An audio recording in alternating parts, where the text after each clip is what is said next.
Good afternoon.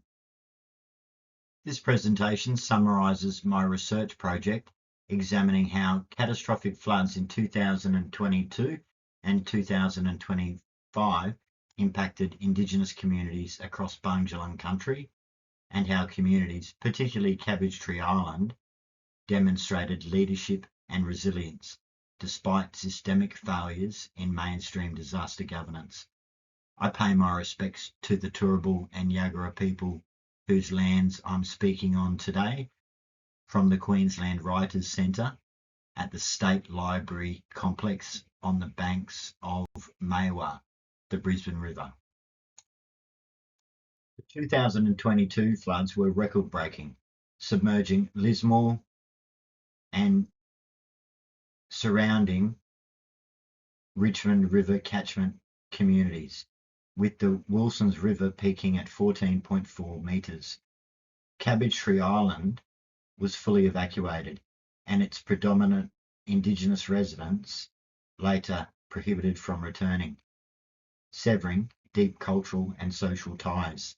These events exposed long-standing structural inequalities experienced by Bundjalung families, alongside serious failures in the government's emergency response, as documented in the New South Wales Flood Inquiry. The 2025 ex-tropical cyclone Alfred floods compounded this trauma, showing that vulnerability remained high and mitigation inadequate. This slide brings together the core theoretical models that underpin my analysis of Indigenous vulnerability and resilience in the northern New South Wales floods. These figures adapt the well-established pressure and release model initially developed by Blakey et al. 1994 and Wisner et al. 2004, but extended to reflect the compound, culturally specific and historically rooted nature of risk in Bundjalung country.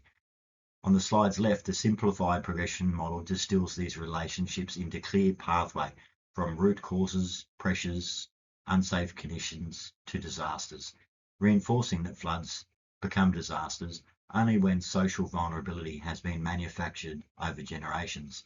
On the right, compound progression of vulnerability in northern New South Wales flooding, figure 1, illustrates how root causes, including colonialisation, forced relocation, and long-term environmental degradation, interact with dynamic pressures such as housing stress, marginalisation in emergency planning, and chronic infrastructure neglect. These pressures translate into unsafe conditions such as overcrowded housing, school closures, cultural disconnection, and exposure to floodplains. What my model adds is the institutional feedback loops, state recovery programs that unintentionally reinforce disadvantage, as we saw in the Wardell and Cabbage Tree Island context. At the same time, protective systems including Aboriginal community-controlled organisations, cultural burning, and community-led mapping help mitigate this vulnerability. On the left, compound progression of vulnerability, figure 2, applies the same logic, specifically showing how the compounding nature of repeated events magnifies harm and entrenches inequity over time, particularly when cultural authority is not embedded in disaster governance.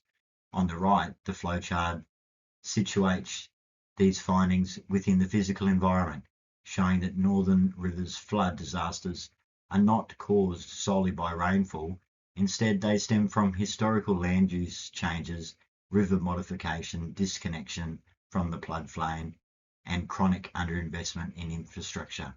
These structural drivers intersect with cultural exclusion to produce disproportionate impacts for Aboriginal communities.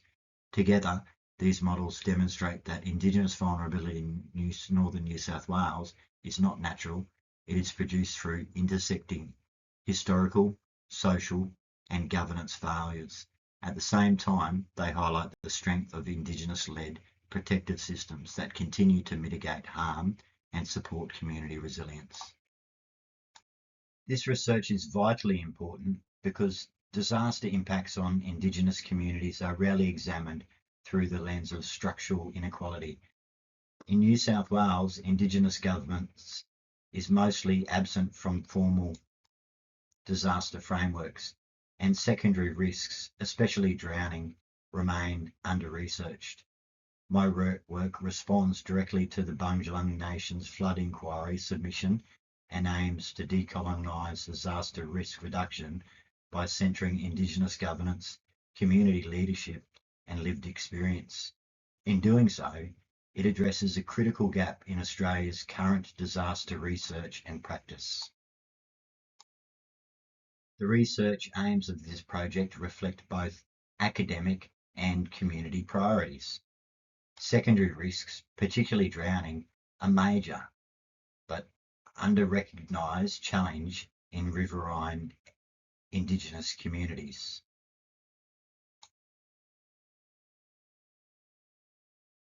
Picture on the bottom right-hand corner shows the scale of the flooding. These questions, guided by both thematic analysis and policy critique, they bridge immediate impacts and long-term governance transformation.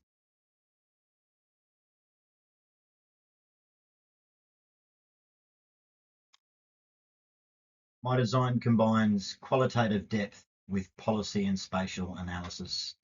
Indigenous methodologies ensured the work was relational, culturally safe, and grounded in lived experience. Forced relocation and school closures caused profound cultural harm. Interviewees emphasised the loss of intergenerational learning and cultural identity. Indigenous leadership was not supplementary, it was central. Aboriginal community-controlled organisations provided rapid, culturally safe support when government systems faltered.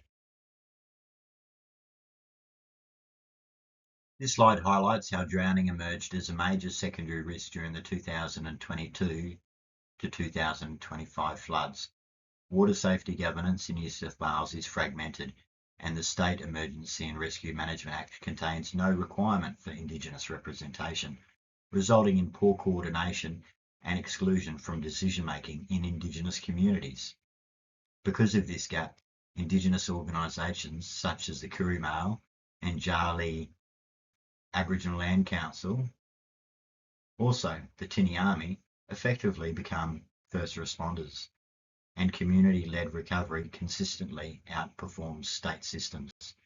Importantly, traditional ecological knowledge informed adaptive water safety strategies and aligns with the Royal Life Saving Australia Cultural Connections report, which emphasised the need for culturally grounded approaches to water safety. In summary, resilience improves when Indigenous governance is embedded in legislation, community-led recovery hubs are funded, paid local coordinator roles are established, and traditional ecological knowledge guides housing, land use planning, and water safety programs. These reforms make disaster recovery more culturally safe, effective, and equitable. Pictured are my three theoretical contributions during and just prior to this project. The first, an initial literature review published in the Australian Institute of Disaster Resilience Journal, July 2025. An abstract presentation at the International Indigenous Futures Conference, Novotel Twin Waters, Sunshine Coast, during October 2025, and the written article, How Compounding Natural Disasters Impact Indigenous Resilience in New South Wales, Australia.